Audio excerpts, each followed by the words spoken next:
Jaya Jaya Shri Chaitanya Jaya Nityananda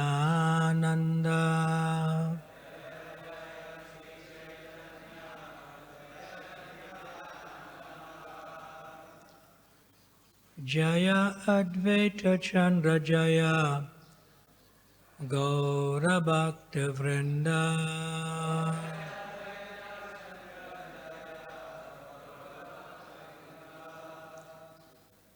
Jaya Jaya Shri Chaitanya Jaya Nityananda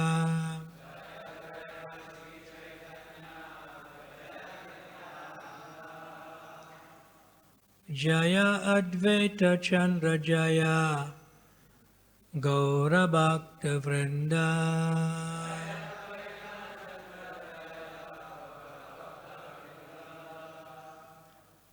Jaya Jaya Shri Chaitanya Jaya Nityananda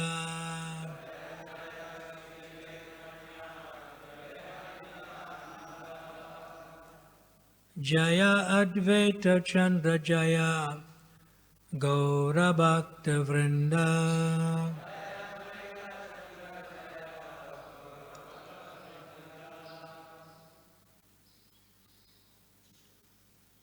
So today marks the anniversary disappearance of Sripad Ramanujacharya.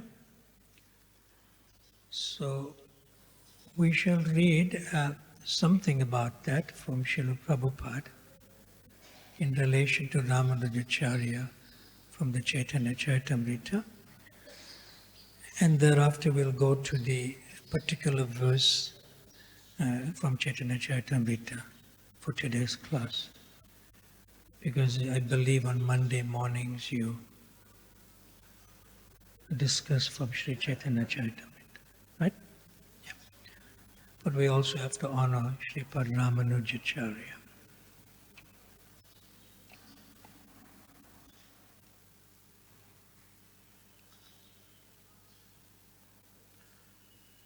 In the introduction in the Bhagavad-gita,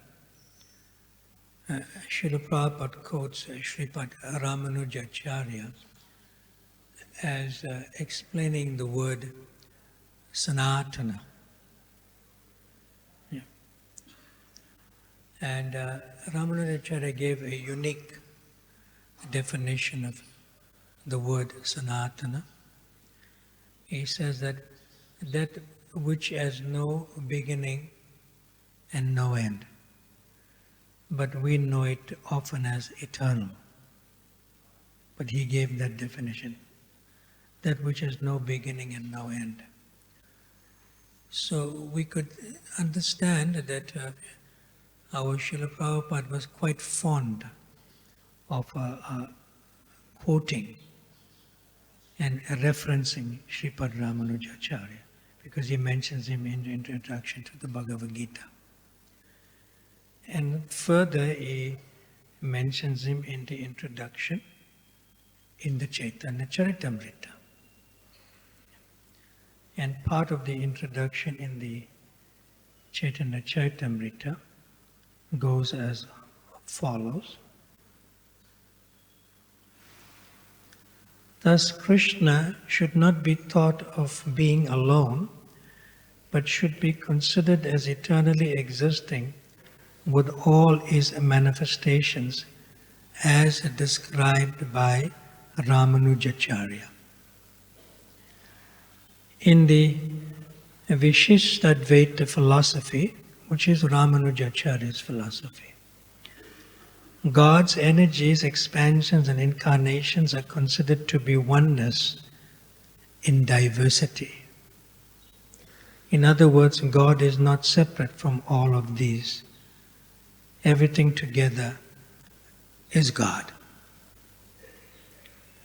So Srila Prabhupada used to often quote also unity in diversity. And one disciple asked Srila Prabhupada is this coming from the scripture? And Srila Prabhupada quoted Sripad Ramanujacharya, Visheshatvaita. Srila Prabhupada also used to often quote that analogy that when a green bird enters a green tree, it may appear to be merging with the tree, but at the same time it maintains its individuality. And that analogy is attributed to Sripad Ramanujacharya. And Prabhupada often quotes that analogy. Very beautiful analogy. In one talk, it's in my other notes somewhere else, Srila Prabhupada explains the importance of Sripad Ramanuja Acharya's role in bringing the entire focus on the Lord and the living entity. He mentions that first Buddha appeared for a particular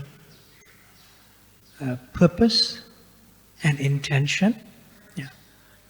So Buddha appeared because the sort of apparent accepted authorities at that time were the Brahmanas.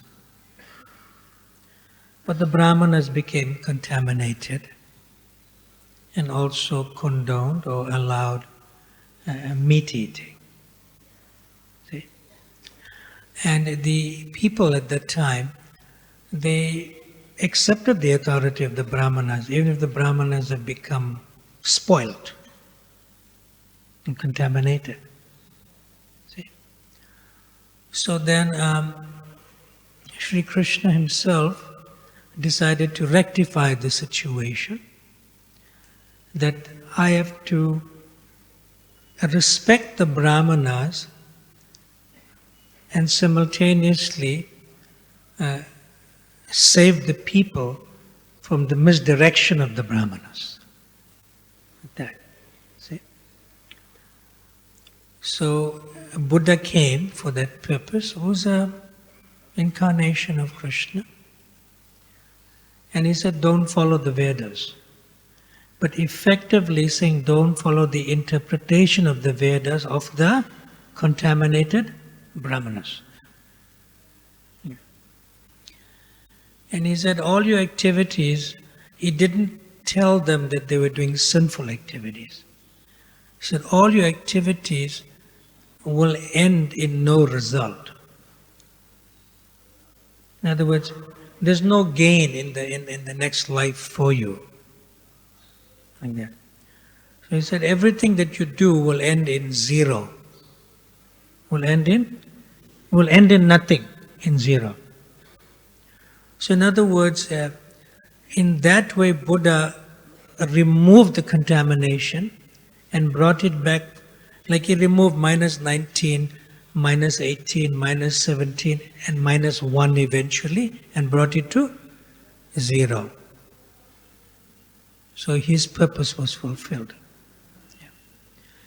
Then after that Sri Krishna sent an Avesh, a potency of Lord Shiva known as Sankaracharya, to make it better, to bring it closer again to the origination of Dharmam Trishakshat Bhagavat Pranita, the origination of what Krishna wants to follow the laws of the Supreme Lord. Yeah. So when Sankaracharya appeared, Srila Prabhupada says, he also had a purpose and an intention to take the foundation of Buddha, who cleaned everything up and brought it to a point of a proper foundation to build upon. No more minuses. Everything is now zero. It's clean. Okay.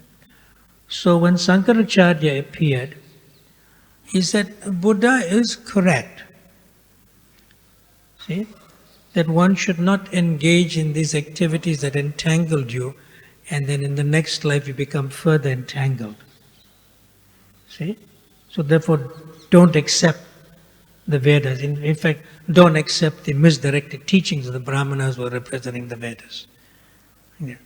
So when Shankaracharya appeared, said, yes, everything should be clean and pure, but at the same time, there's not only material activities, but there's spiritual activities. And we are all involved in the oneness of the same spiritual activity. I'm trying to explain it as simple as possible in the English language. Yeah. So then everyone asks, so what is it? So the Buddha brought it to zero, in other words, clean. So now I am adding one. See? And the one means, besides materialistic pursuits and activities, there's the spiritual nature, which is all of us as one. So that was very appealing to them at that time, because he couldn't say more. So after Shankaracharya appeared and did what he needed to do to re-establish the entrance of spirituality again into people's lives, then Srila Prabhupada says, Sripad Ramanuja Acharya appeared. And when Ramanuja appeared, he said, yes, everything should be pure, zero sinful activity. And there is the oneness of spirit. But Ramanuja said there's also two. 0, 1, 2. And you know the famous pose? In his Samadhi in Sri Rangam. 2.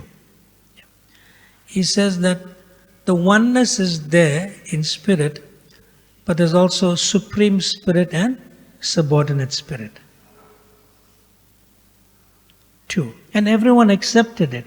But remember, they are building upon Buddha making a clean slate. Then Shankaracharya built upon that, and then Ramanujacharya built upon that. And after Sripad Ramanujacharya appeared, came Sri Chaitanya Mahaprabhu. And Sri Chaitanya Mahaprabhu said, yes, there is the Supreme Spirit and the subordinate spirit, but there's also 3, 4, 5, 6. Gopi Bhatta Pada Kamalayo, Dasa Dasa Anudas. You're not just one subordinate spirit to the Supreme Spirit. There are many subordinate spirits, souls, and you have to serve them in relation to pleasing the Supreme Soul. So it's a very important, you could say, role that Sripad Ramanuja played. From Buddha 0 to Shankaracharya 1, then Ramanujacharya appeared 2, and then Sri Chaitanya Mahaprabhu developed on that 3, 4, unlimitedly number of living entities.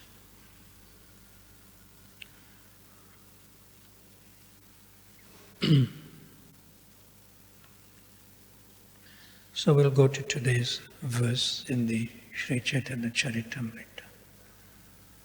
That's chapter 2, right? Text 117. Am I correct? Okay. Then there's a few verses after that that completes the chapter without a purport.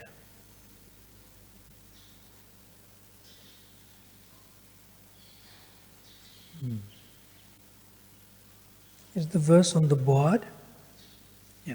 So we're reading from Sri Chaitanya Charitamrita, Adi-Lila, chapter 2, entitled Lord Chaitanya, the Supreme Personality of Godhead, text number 117. Siddhanta Paliya Chitte Na Kara Alasa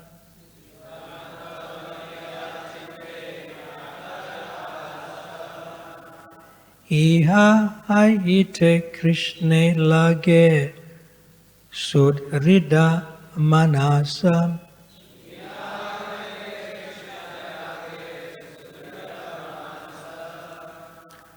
Siddhanta Baliya Chitte Nakara alasam.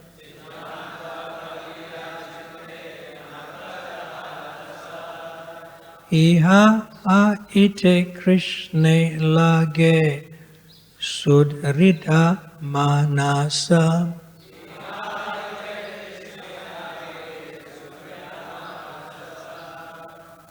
Siddhanta baliya chitte nakara alasam.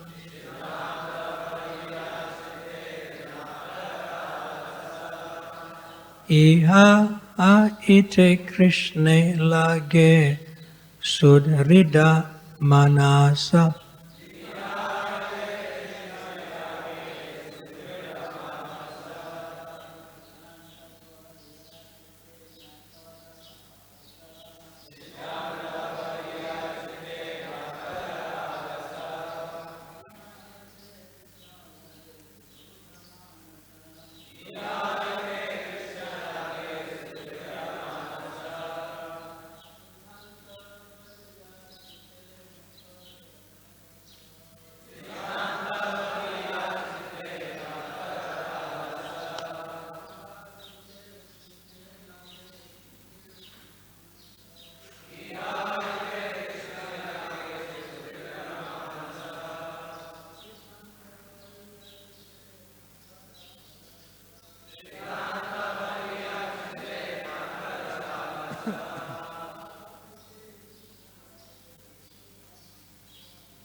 Mataji's.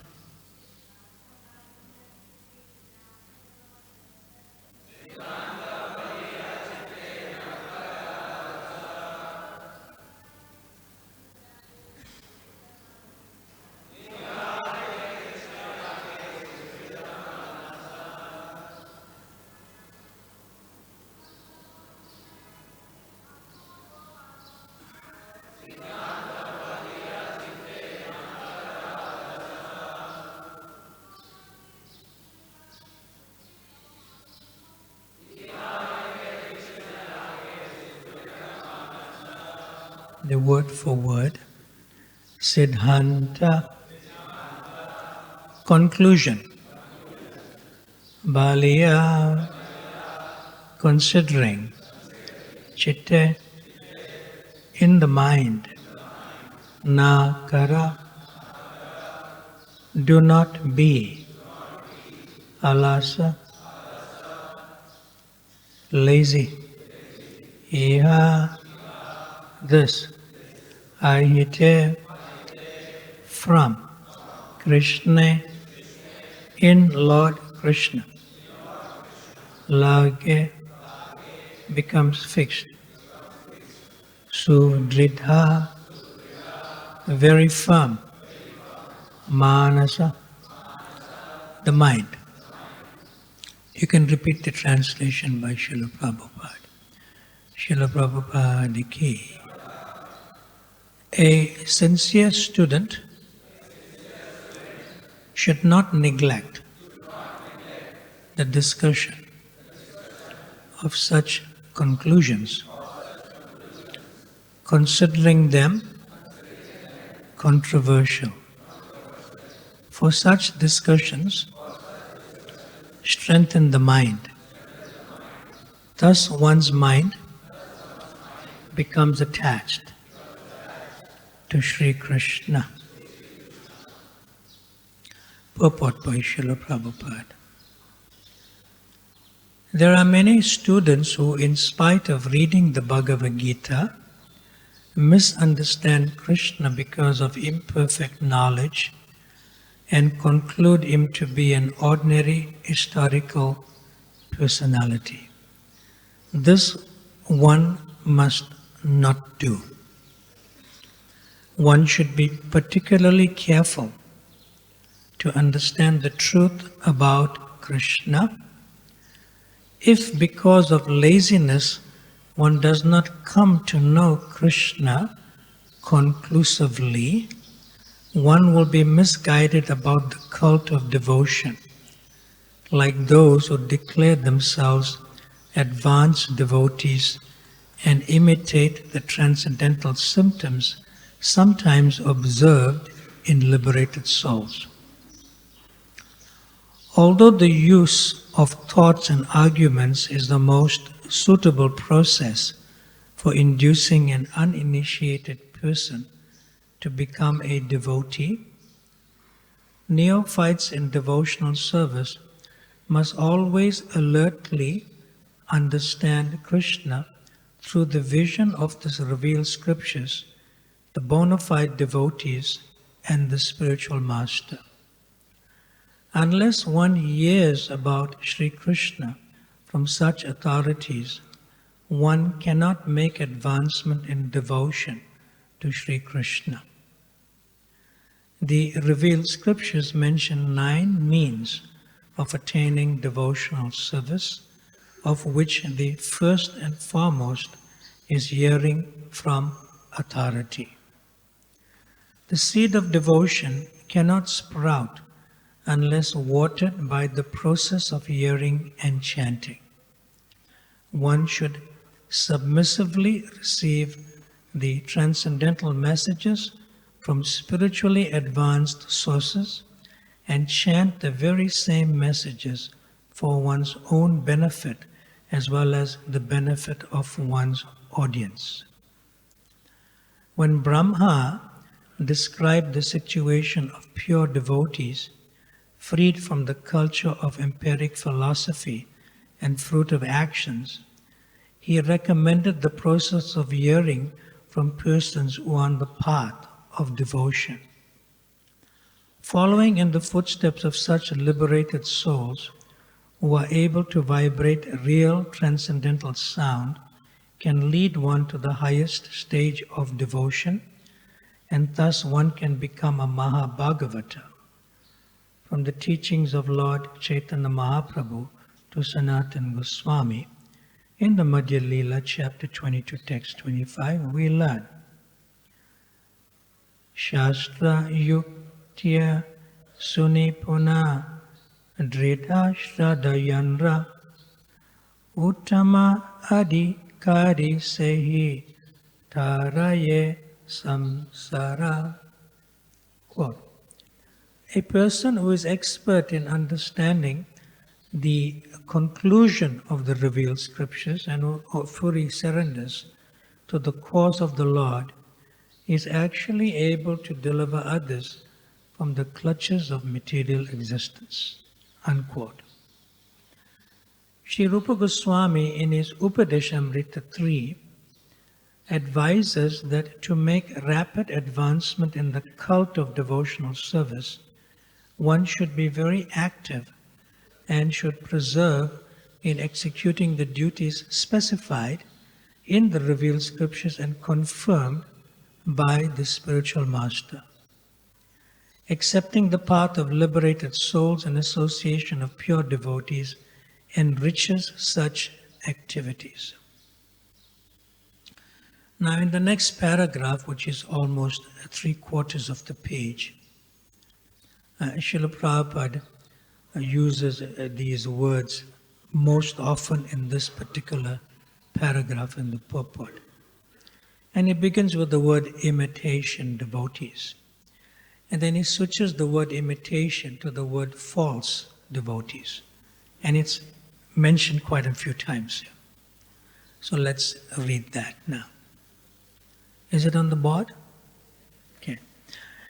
Imitation devotees who wish to advertise themselves as elevated Vaishnavas and would therefore imitate the previous acharyas but do not follow them in principle are condemned in the words of Srimad Bhagavatam, Canto 2, Chapter 3, Text 24 as stone-hearted. And Prabhupada gives a very beautiful, lengthy purport to that verse also. Srila Vishwanath Chakravarti Thakur has commented on their stone-hearted condition as follows. This is the prose verse. Bair ashru pulakayo shantora piyat dridayam na vikriyata tad asma saram iti kanistadi karinam eva ashru pulakadi matve pi asmasara ridaya taya nindaisha. Quote, those who shed tears by practice, but whose hearts have not changed, are to be known as stone-hearted devotees of the lowest grade. Their imitation crying, again the word imitation, second time, induced by artificial practice is always condemned. Unquote. The desired change of heart referred to above is visible in the reluctance to do anything not congenial to the devotional way. To create such a change of heart, and when Prabhupada quotes that Bhagavatam verse before this in the purport, the chapter of the title is called The Change of Heart in the Srimad Bhagavatam. So Prabhupada is using the same words here. To create such a change of heart, conclusive discussion about Sri Krishna and his potencies is absolutely necessary. Now Prabhupada uses these words. False devotees may think that simply shedding tears will lead one to the transcendental plane, even if one has not had a factual change in heart. But such a practice is useless if there is no transcendental realization. Again, false devotees lacking the conclusion of transcendental knowledge think that artificially shedding tears will deliver them. Similarly, other false devotees think that studying books of the previous acharyas is unadvisable, like studying dry empiric philosophies. But Srila Jiva Goswami, following the previous acharyas, has inculcated the conclusions of the scriptures in the 6 theses called the Sat Sandarbhas. False devotees who have very little knowledge of such conclusions fail to achieve pure devotion for want of zeal in accepting the favorable directions for devotional service given by self-realized devotees. Such false devotees are like impersonalists who also consider devotional service no better than ordinary fruitive actions.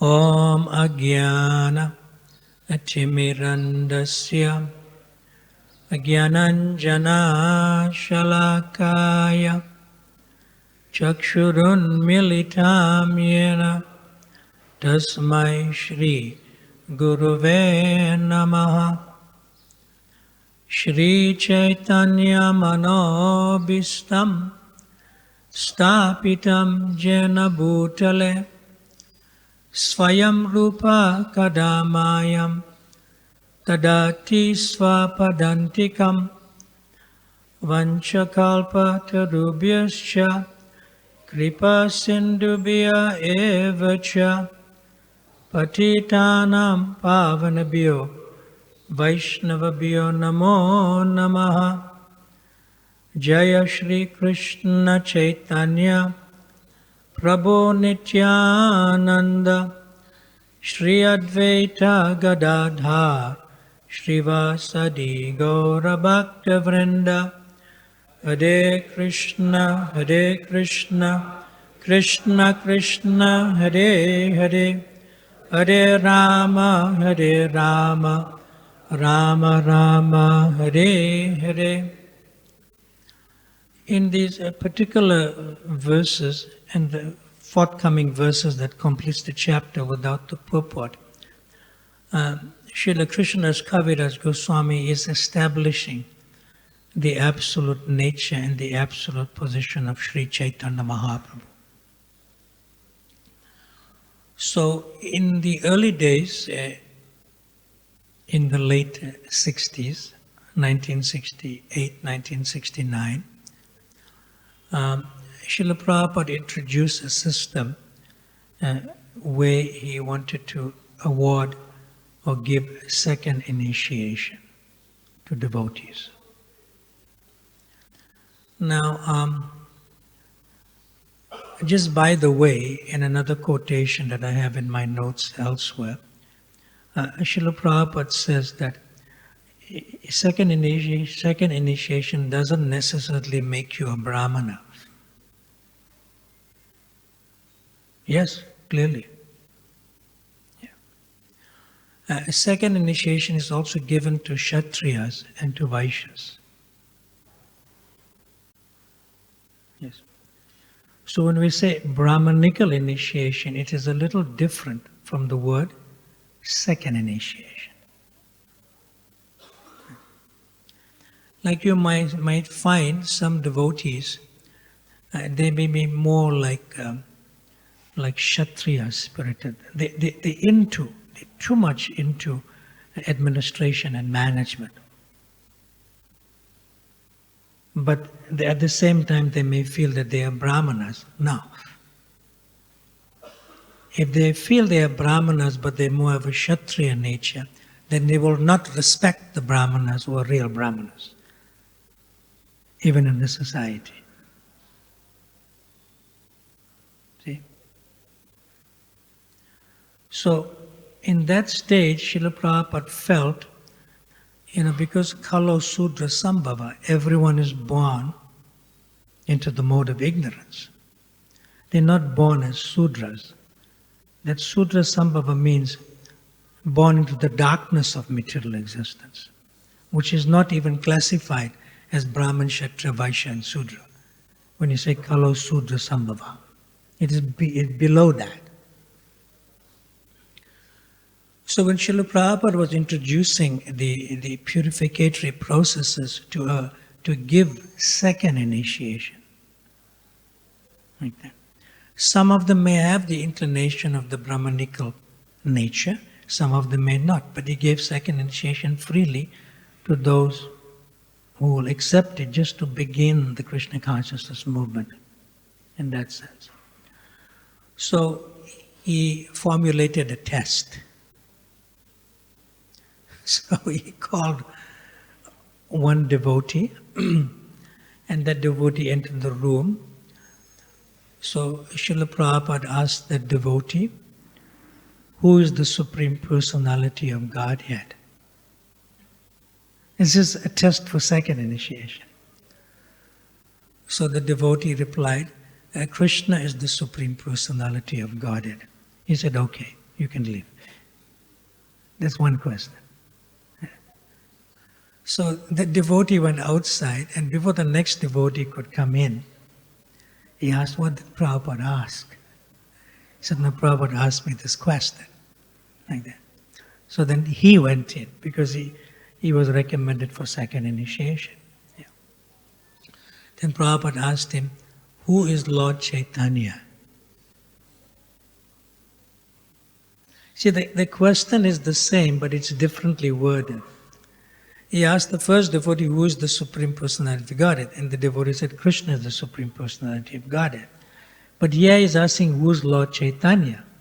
The devotee was like confused. What do I say now? Because he didn't ask me about Krishna. Like that. So the devotee said that Lord Chaitanya is an incarnation of Krishna. Prabhupada said, wrong, out.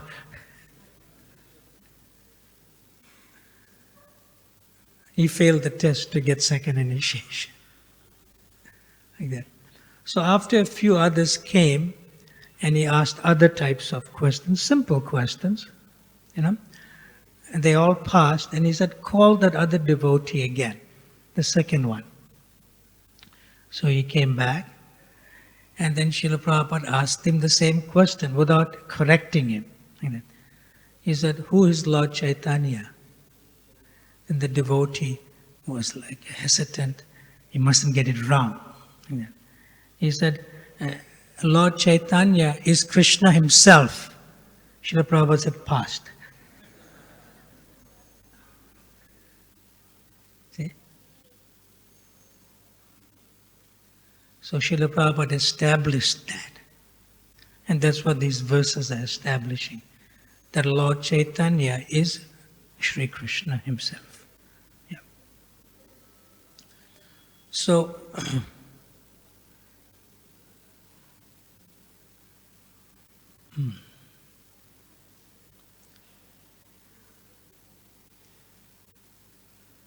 I'll skip one part where I wanted to speak about. Yeah. So in this particular nice, you could say, purport, in all of the other purports, Srila Prabhupada doesn't use these words, imitation devotee and false devotees, as much as he does in this second paragraph of this purport. He doesn't use it as much as he does here, several times, as I read here. So, how to overcome being an imitation devotee? I'm getting straight to the point. Yeah.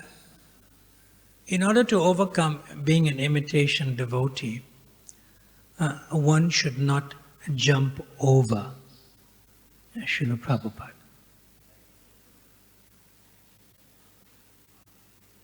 One should not jump over. And I'm reading why is that in a letter Srila Prabhupada wrote to Gopi Jana Vallabha from Vrindavan, September 1974. So Srila Prabhupada says, he was the temple president at that time, so Srila Prabhupada said, you must see that they strictly follow the regulator principles as well as the devotional practices of rising early, taking morning bath, putting on tilak, attending Mangala arati, chanting japa 16 rounds and attending Srimad Bhagavatam class. You know, if you are a Kshatriya and not a Brahmana, during Srimad Bhagavatam class you may be having meetings for administration and management. You understand? Because you don't have an inclination to hear. That's for Brahmanas. Yeah. And then Prabhupada says, this is the duty of all of my initiated disciples, whether they are big or small. Actually, in our movement, there is no such thing as big or small. Everyone is a devotee. So everyone is expected to follow the devotional practices. Here in Vrindavan, I am enjoying my disciples, how they are speaking. Prabhupada used to go to Bhagavatam class to hear his disciples speak. So 2 times daily, everyone must attend the classes. During the morning and evening time, there should be no business, simply kirtan, chant, dance and be purified. Do not be Paramahamsa, that now I haven't got to hear Srimad Bhagavatam and Bhagavad-gita. Don't be a better Paramahamsa than your Guru Maharaj. I go and sit and I enjoy the lectures and how they are performing kirtan. So as I am doing, you must also do.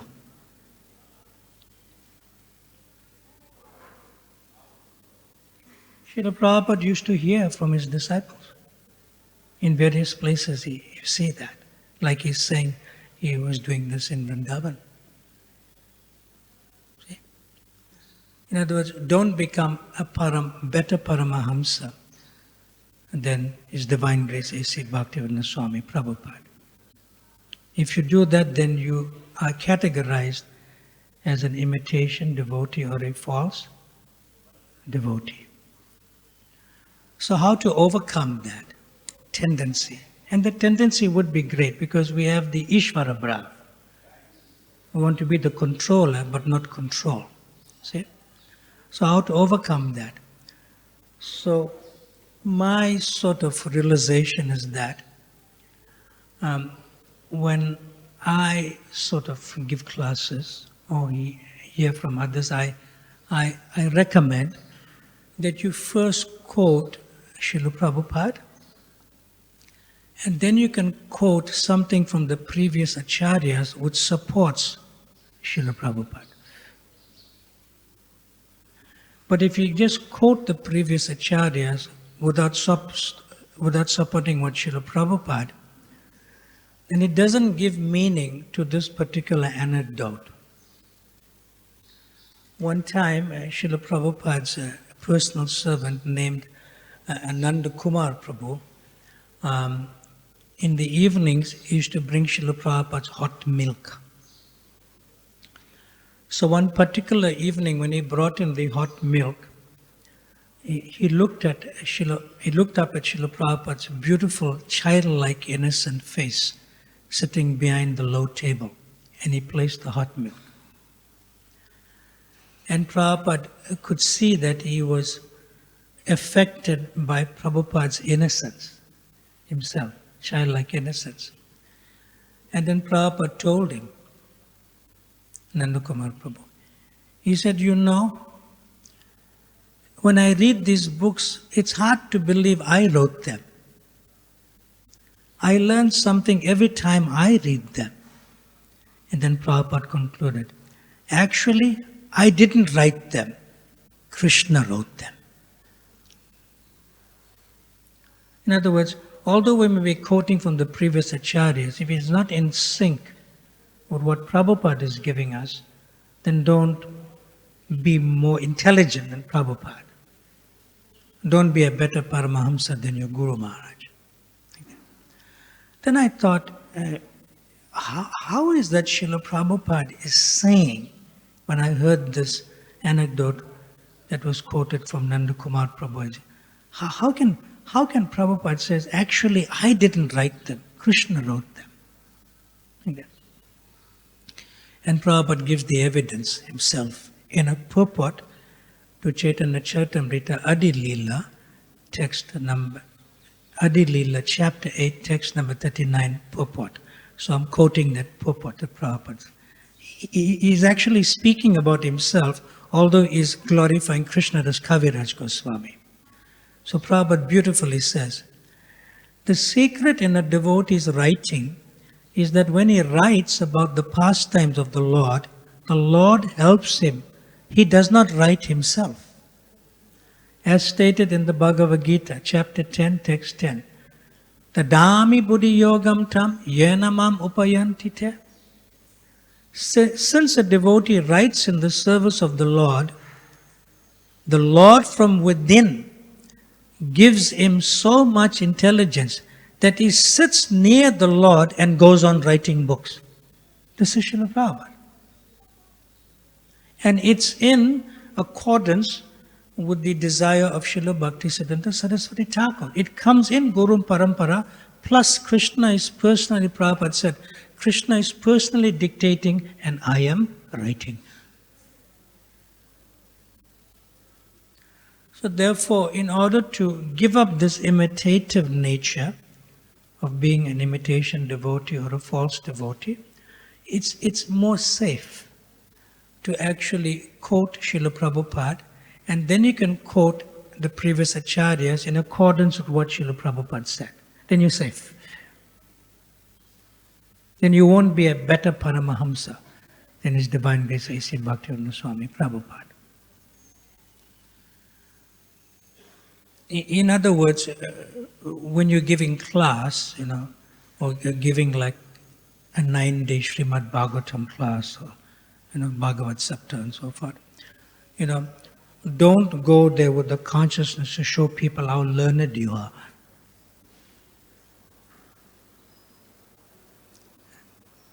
Don't do that, because that's an imitative devotee. Don't do that. People may be grateful for how you're imparting knowledge, but you should be careful to be a transparent medium. And a transparent medium means like a glass, a window. You are the transparent medium, so you are feeling sheltered and you are giving shelter. You are in between. If you're just giving shelter and not feel sheltered, then you cannot be a transparent via medium. That's what it means. Yeah. Then another way to change from being an imitative devotee or a false devotee And the specific word used in this verse is called Bhaktya Abhas. In this specific verse, Bhaktya Abhas. Yeah. And that is used in relation to such an amazing personality, Namacharya Srila Haridas Thakur. And in that particular chapter, Namacharya Haridas Thakur, which is called the passing away of Haridas Thakur, he's going to leave us soon, like that. So in the Chaitanya Charitamrita Adi-Lila, chapter 11, text 42, the chapter entitled The Passing Away of Haridas Thakur, there Krishna Das Kaviraj Swami quotes, and quoting Haridas Thakur, catching the lotus feet of Sri Chaitanya Mahaprabhu, Haridas Thakur said, Bhakata Vatsala Prabhu to me, Mohi Bhaktabas, Avashya Purabe Prabhu Mora Hei Asha. And the translation is clear. My dear Lord, Chaitanya Mahaprabhu, you are always affectionate to your devotees. I am just an imitation devotee. But nevertheless, I wish that you fulfill my desire. That is my expectation. So the word imitation devotee in the verse given by Haridas Thakur, expressing himself as being an imitation devotee, is Bhakta Abbas. So that's a second way to improve from being an imitation devotee or a false devotee, by self-admission. By self-admission. Feel that others are devotees. I'm just an Abbas. I'm just in the shadow of their bhakti.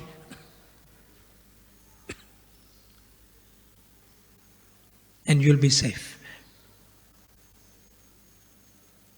Their bhakti is just rubbing into my consciousness and that. Otherwise, I cannot live without them. I cannot live without them. So this is in keeping with Sripad Ramanujacharya's disappearance day anniversary today also. Because the excuse me. Because the Sri Sampradaya or Lakshmi Sampradaya, in which Ramanujacharya has entered in the disciplic succession, Ramanujacharya's mantra is, Om Namo Narayana, which he received from Yamuna Acharya, his guru. And Yamuna Acharya warned him. He warned him, you don't, this is a very private, confidential mantra. And Srila Prabhupada says in a conversation or in a talk, that Ramanujacharya didn't bother, like Guru Avagya. If I disobey the order of the Guru, I'll go to hell. Like that. So he went straight to the marketplace and he started loudly proclaiming, Om Namo Narayana. Everyone? Om Namo Narayana. Om Namo Narayana. So when Yamunacharya heard he did that, he called him and he severely chastised him. I told you not to say this in public. It's very confidential because it will liberate one. Yes, Ramanujacharya said, if I can chant this this mantra in public and everyone gets liberated, even if I go to hell, it's all right. Let them go to Golok or Vaikuntha, and I'll go to hell. And that pleased Yamunacharya very much. And he said in some words, which I'm paraphrasing, he said, you are the guru of the guru. You are the guru of the guru. Yeah. And then Ramanujacharya asked, what else? I have to follow your instructions. Like that. He said that you must serve and worship the Vaishnavas as much as Lakshmi serves Narayan. So our Sri Chaitanya Mahaprabhu and our Srila Prabhupada took that feature of that sampradaya and emphasized Vaishnav Seva. Vaishnav Seva. So that's another way of getting out of the consciousness of being an imitation devotee or a false devotee. Is to serve the devotees feeling that someday I may become like them as a devotee.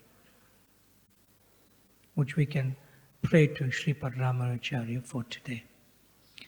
You have any comments or questions?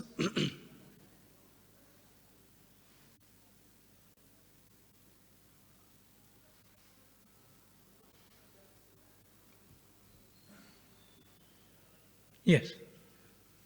Maharaj, what you told about how an imitation devotee can become a true or real devotee by serving the devotees.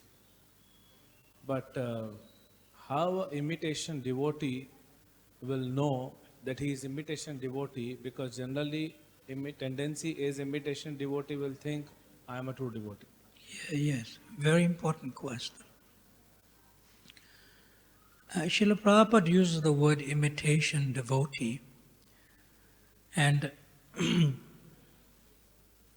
I will quote something.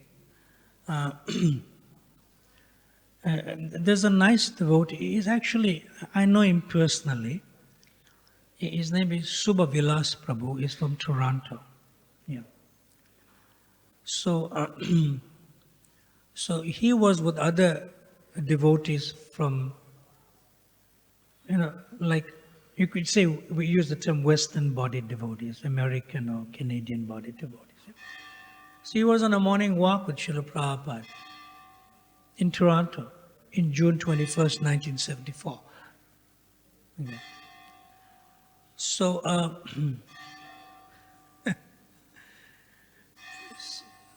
so when I read the conversation of Srila Prabhupada about it, and when I asked him personally about it, he said, yes, it's true.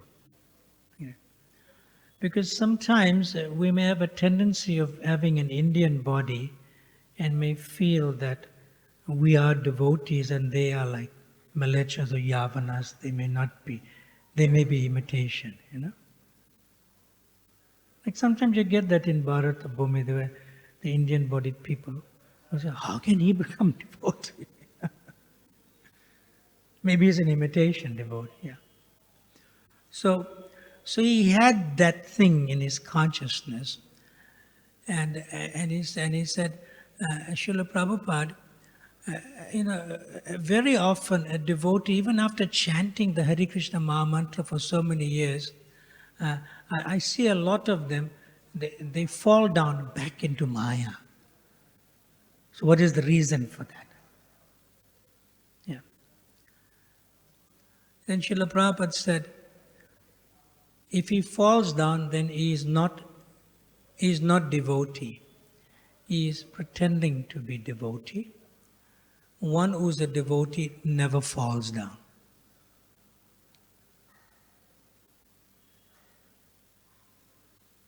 And then he used the exact word. There are many false devotees. They fall down. So when I asked him, this is what Prabhupada's response was to you. And he said, Prabhupada looked at the Western bodied devotees while telling him that. And he misunderstood. Like that. When Srila Prabhupada says, a devotee never falls down.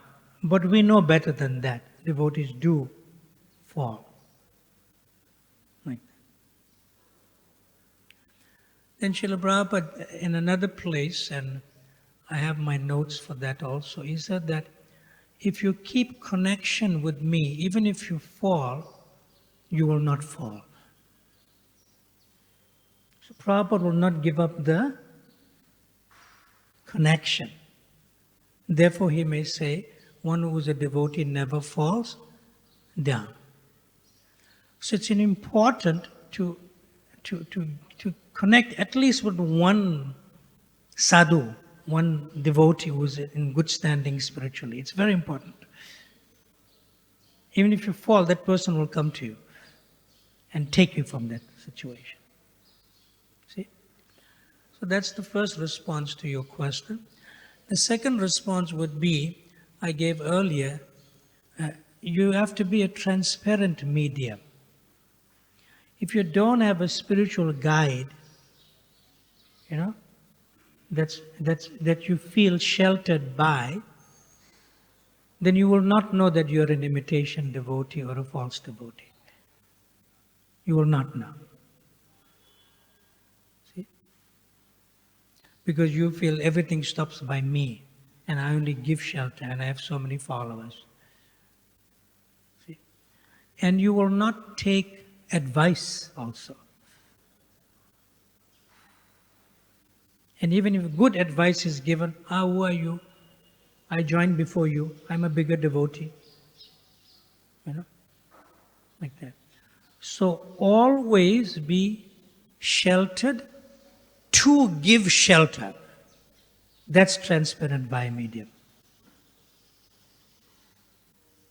But if you're not sheltered and you're giving shelter, it could be artificial or false because you are in that consciousness, not knowing. Unknowingly one is in that consciousness.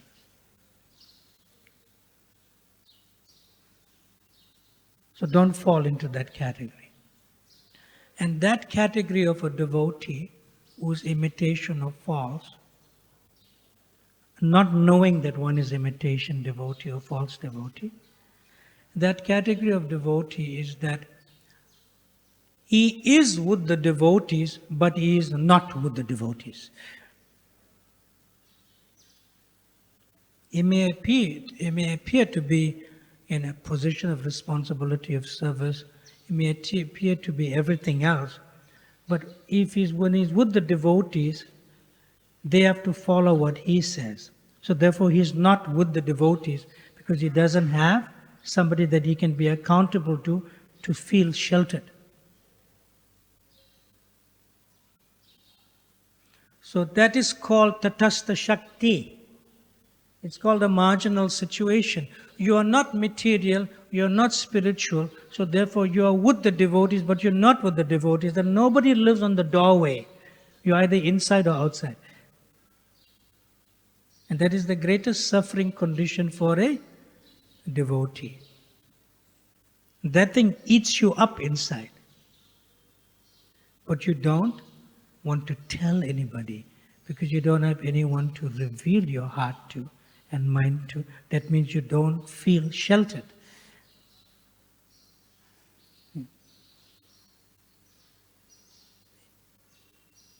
And then suddenly one day you see him gone somewhere and he's disappeared for 6 months. Or suddenly something else is revealed that he was doing some activity that is not favorable in Krishna consciousness because he was not feeling sheltered to give proper shelter. So when one is in administration and management, one has to be Brahmanical in nature. I just did one, you could say, Vaishnav Sangha Utsav for leaders in Delhi. So 31 devotees of all the Delhi NCR temples came with me for 2 nights and 3 days in ISKCON Panchil. We stayed together. So this aspect came up. Our devotees may be feeling lonely, not feeling sheltered, and still in positions of temple presidents, regional secretaries, zonal secretaries, even guru can feel lonely on the top. So that came up in the discussions. So I mentioned this point like that. So then they said, but how do we manage?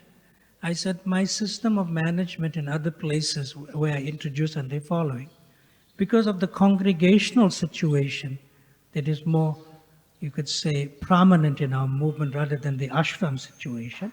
That's what's happening now, right? So I said you should introduce one person as a temple president, and the other person is a community president. It reconciles everything. Not co-presidents. You have a temple president and you have a community president. So the temple president ensures that everyone who lives in the temple is a sadhu, is it? So people come and take that strength. They feel sheltered. And with the congregation, you have a community president.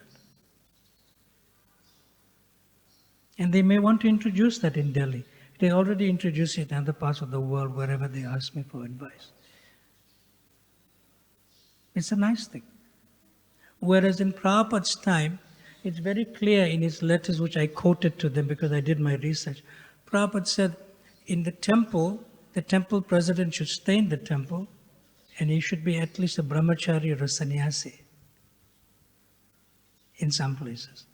And he said somebody who gets married after being trained as a brahmachari, a pakka brahmachari who became a responsible father and mother, he should become the community president.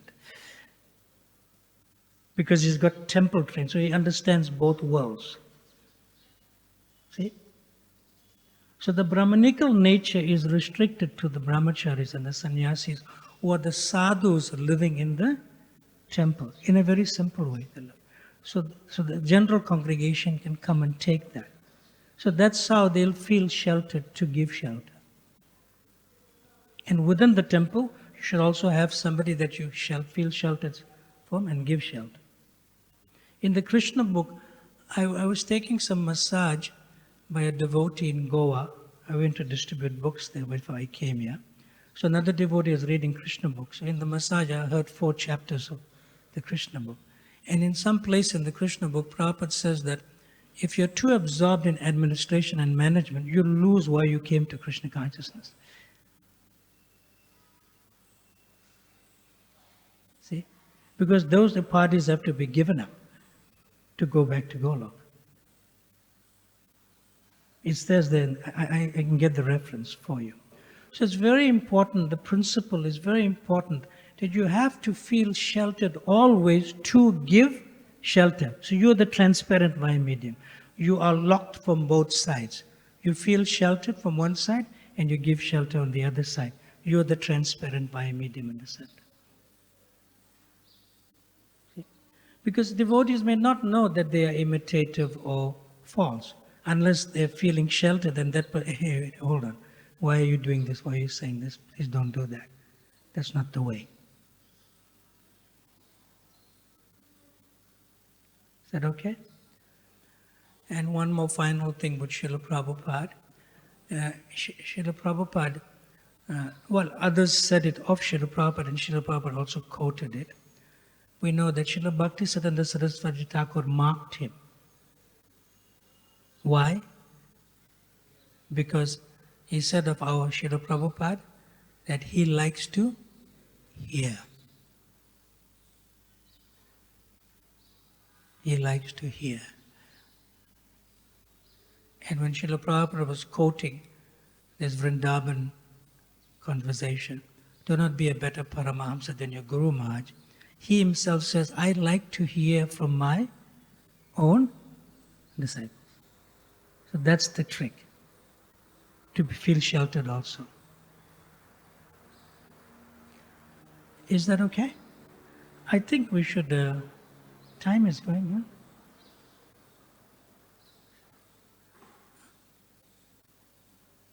We can? Because others may have questions, but he wants to continue.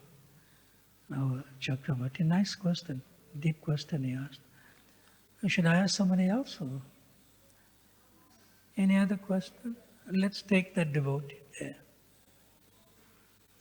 You always get a chance to ask. Is that okay? Prabhu? Can I give the microphone there? Let's take the microphone to the back. Well, this is the last question, and then I'm feeling a little hungry myself for breakfast prasad. Yes, Hare what's Krishna, your name? Maharaj. What's your name? Venudhari Krishnadas. Venudhari, question. Maharaj, Venudhari Krishnadas. Venudhari Krishna Prabhu. Tell us. Thank you very much, Maharaj, for a wonderful class.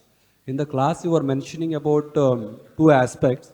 One is the imitation devotee, and later in the class, you mentioned that one should feel I did not become devotee till now. No, you can only feel that when you serve devotees. You can only feel that when you serve devotees. Then you're in a safe position. That they are better than me, I should continue serving them, and you feel secure. I wanted to just So that is in keeping with what Chakravarti Prabhu's question is. Like, how do you know that if you don't know you're an imitation devotee or false devotee, you'll get to know it when you serve other devotees. That's another answer. And can you just imagine that Namacharya Haridas Thakur is saying, I am a Bhakta Bas. And practically is in the hands of Sri Chaitanya Mahaprabhu. Mahaprabhu lifted him up. Can you imagine that? So we should have that potency to recognize that in ourselves. And then you're safe. Is that all right? Thank you very much. Yeah. Srila Prabhupada ki, Ananta Kori Vaishnav Vrindi ki, Sripad Ramanujacharya ki, Bhagavat Breakfast Prasadam ki, Natai Gaur Premanande, Hare Hare.